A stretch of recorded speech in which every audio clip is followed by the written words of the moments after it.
রাষ্ট্রের দায়িত্ব তার নাগরিকের জীবিকার নিরাপত্তাটা দেওয়া। তারও আগে কিন্তু একটা রাষ্ট্রের দায়িত্ব আছে যে নাগরিকের জীবনের নিরাপত্তাটা দেওয়া। এই অটোরিকশাতে কিন্তু প্রতিদিন অ্যাক্সিডেন্ট হইতেছে, প্রতিদিন শত শত মানুষ আহত হইতেছে, প্রতিদিন কেউ না কেউ মারা যাচ্ছে। তাইলে যারা হলো কন্ট্রাক্ট কিলিং করে, অর্থাৎ যারা টাকা নিয়ে হলো খুন করে, ওইটা তো তার জীবিকা বলে তো তাকে আমরা ওইটা করতে অ্যালাউ করতে পারি না। যে জিনিসটা হলো আমার জীবনের জন্য, আমার নাগরিকের জীবনের জন্য ক্ষতিকারক, সেই জিনিসটাকে এলিমিনেট করা হলো রাষ্ট্রের প্রধানতম দায়িত্ব। কিন্তু রাষ্ট্র এই জায়গাটাতে হলো সিম্পেথির জায়গা দেখায়া নিজেদেরকে হলো একটা দায়সারা আচরণ করে, যে ওদের তো জীবিকার জায়গা, আমরা কিছু করতে পারবো না। এখন দেখেন, যারা অটোরিকশা চালায় তারা তো 5 বছর আগে অটোরিকশা চালাইতো না, তারাও তো অন্য কোনো প্রফেশনে ছিল।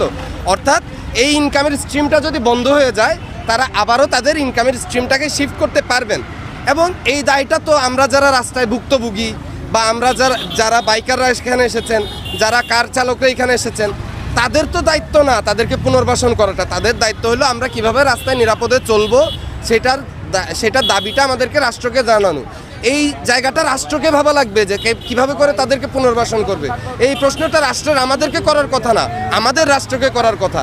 কিন্তু মানে বেশ অনেক দিন ধরে মনে হচ্ছে যে রাষ্ট্রের সমস্ত কিছু সমাধান করার দায় এসে পড়ছে জনগণের ঘাড়ে। জনগণের নিজের দায়িত্ব নিয়ে হলো স্বৈরাচারী সরকার সরাইতে হবে, জনগণের নিজের দায়িত্ব নিয়ে হলো দুর্নীতিবাজ যত অফিসার আছে তাদেরকে সরাইতে হবে, জনগণের দায়িত্ব নিয়ে অবৈধ যানবাহন সরাইতে হবে। তাহলে জনগণের হাতে এই সকল ক্ষমতা দিয়ে দেন না কেন? প্রজাতন্ত্রী নাম লেখা রাখছেন, রাজার টাইটেল নিয়ে সরকার চালান, কাজের কাজ কিছুই করতে পারেন না, বেড়াগিরি। আর আমাদের প্রশাসন ওই দিন কী করলো? অটোরিক্সাওয়ালারা, পেডেল রিক্সাওয়ালারা আন্দোলন করতেছে, ওইখানে গিয়ে পিটায় মাথা ফাটাই দিল। আমাদের প্রশাসন কিচ্ছু করতে পারে না। আমাদের প্রশাসন বেড়াগিরি দেখাইতে পারে কোথায়? মালিক বেতন দেয় নাই, শ্রমিকরা আন্দোলন করতেছে, ওইখানে গিয়ে তারা হলো বেড়াগিরি দেখাইতে পারে। মেডিকেলের শিক্ষার্থীরা আন্দোলন করতেছে যে আমাদের প্র্যাকটিস করার এনাফ ফেসিলিটি নাই, আমাদেরকে ফেসিলিটি দেন, সেইখানে গিয়ে তারা বেড়াগিরি দেখাইতে পারে। কিন্তু যেই জায়গাতে জনগণের উপকারের কাজ, যেই জায়গাতে জনগণের নিরাপত্তা দেওয়ার কাজ, সেই জায়গাতে তাদের বেড়াগিরি কই জানি চলে যায়, তারা ঘরের মধ্যে চুরি পইরা বসে থাকে। ভাই একটু বলবেন যে আসলে এই যে অটোরিক্সাগুলো চলতেছে, আপনারা যে আজকে সুন্দর একটা প্রতিবাদ জানালেন, আসলে এই প্রতিবাদে কতটুকু কার্যকরী হবে বলে আপনার মনে হয়? আমরা আসলে চেষ্টা করছি। এখন আপনি জানেন, আপনার নিজেরও হয়তো এই অটোরিক্সার প্রতি একটা বিরাগ আছে।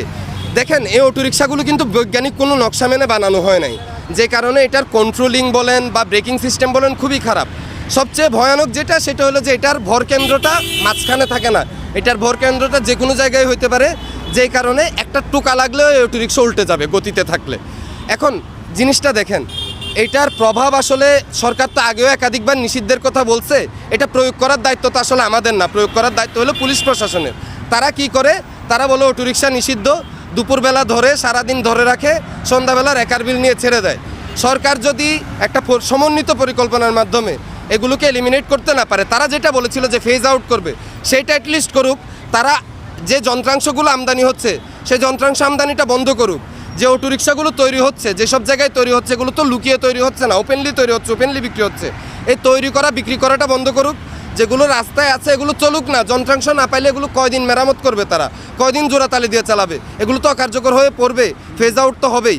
কিন্তু সরকার একদিকে বলে আমরা এটার বিপক্ষে, অন্যদিকে হলো সৌর বিদ্যুতের নামে ব্যাটারি আমদানি করতে দেয়, অন্যদিকে হলো যন্ত্রাংশগুলো সব আমদানি করতে দেয়। ওপেনলি হলো ম্যানুফ্যাকচারিং হাবগুলোতে অটোরিক্সা তৈরি হয়, শোরুমগুলোতে অটোরিক্সা বিক্রি হয়, সেইখানে গিয়ে কোনো অভিযান চলে না। অটোরিক্সার শোরুমে গিয়ে কোনো অভিযান চলে না।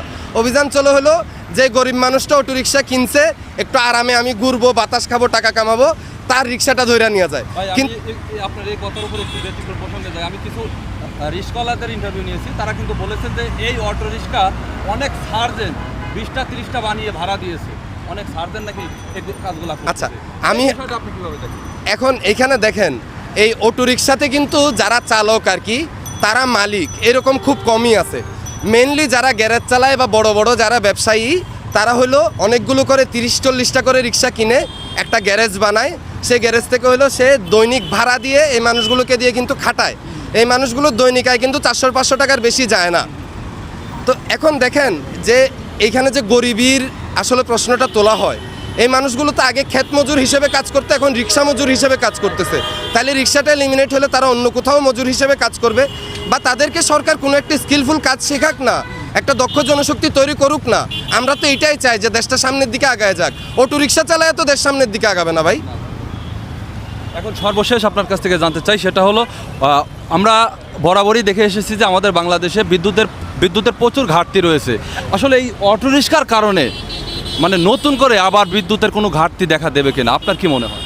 আচ্ছা, একটা রিসেন্ট সার্ভে আমি গতকালকে পড়ছিলাম আর কি, সেটা হলো আগস্টের 5 তারিখ 2024 থেকে ডিসেম্বর মাস 2024-এ ঢাকার মধ্যে অটোরিক্সা বাড়ছে 65,000।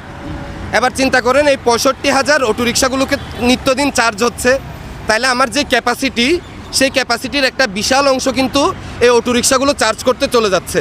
যেই কারণে কিন্তু বিদ্যুতের যে ঘাটতিটা, সেই ঘাটতিটা আমরা বিদ্যুৎ আমদানি করেও পোষাইতে পারতেছি না।